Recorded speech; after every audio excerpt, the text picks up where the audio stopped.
At the same moment on the opposite side of the platform, Emily Carter clutched her coat tightly around her, trying to shield herself from the cold and from her thoughts. She had just left the hospital after a double shift as a nurse. Her feet ached, her head throbbed, and her heart felt heavier than her tired body. She had given so much of herself to others that day, yet no one knew how lonely she felt when the night finally came. When the train arrived, people pushed forward, umbrellas dripping, shoes squeaking against the floor.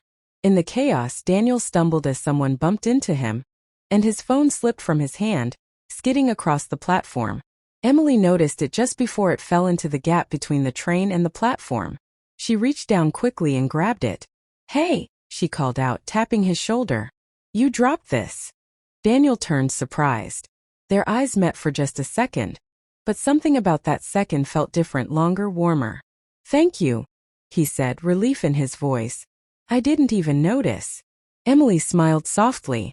"Looks like it wasn't meant to be lost." They boarded the train and by chance stood near each other.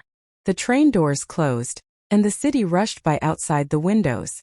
They didn't talk at first, but the silence wasn't uncomfortable. Finally, Daniel broke it.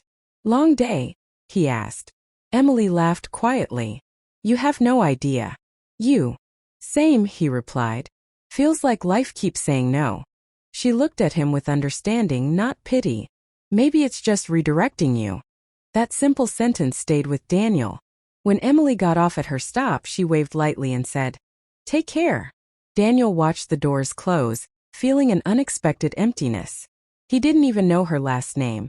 Yet it felt like something important had just passed through his life. Days turned into weeks, and Daniel couldn't forget her. Fate, however, wasn't done with them. 2 weeks later, Daniel volunteered at a community center, hoping to distract himself from his disappointments. When he walked into the main hall, he froze.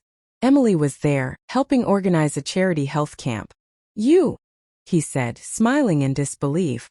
She looked up and smiled back, surprised and happy. "I was hoping I'd run into you again." From that day on, they started meeting more often, coffee after work, long walks by the lake, late-night conversations about dreams, fears, and everything in between. Daniel told Emily about his struggles to find stable work as a graphic designer, how every rejection chipped away at his confidence. Emily shared stories of growing up with a single mother, learning early how to be strong, even when she felt fragile inside. They became each other's safe place. With Emily, Daniel felt seen, not judged. With Daniel, Emily felt understood, not alone. But love, even when written by fate, is never without challenges. One evening, Daniel received an email that changed everything. A design firm in San Francisco offered him a job, his dream job. It was the opportunity he had been waiting for, but it came with a painful cost. Moving meant leaving Emily behind.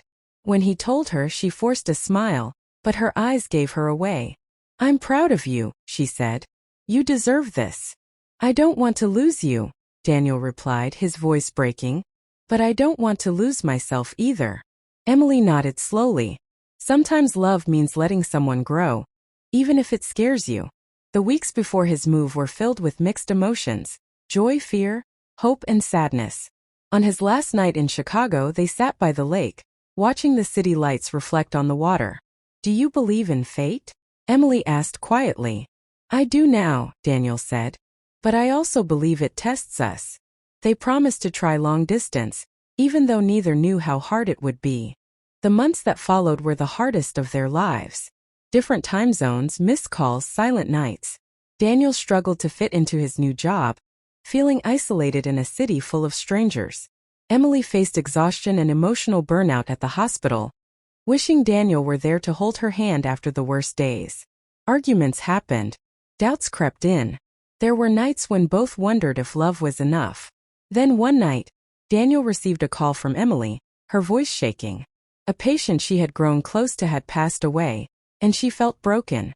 "I can't do this alone anymore," she cried. That night, Daniel realized something. Success without love felt empty. The next morning, he spoke to his boss and requested a transfer to the company's Chicago branch. It wasn't guaranteed, but he took the risk. Weeks later, Daniel stood once again on a Chicago subway platform. When Emily saw him step off the train, tears filled her eyes. "What are you doing here?" she asked, barely able to speak. I chose us, he said simply. Because fate brought us together, but love is the choice I make every day. They embraced as if the world had paused just for them. Years later, Daniel and Emily would often look back at that rainy night on the subway platform. Two strangers, one dropped phone, one small act of kindness. A moment that seemed ordinary but was anything but.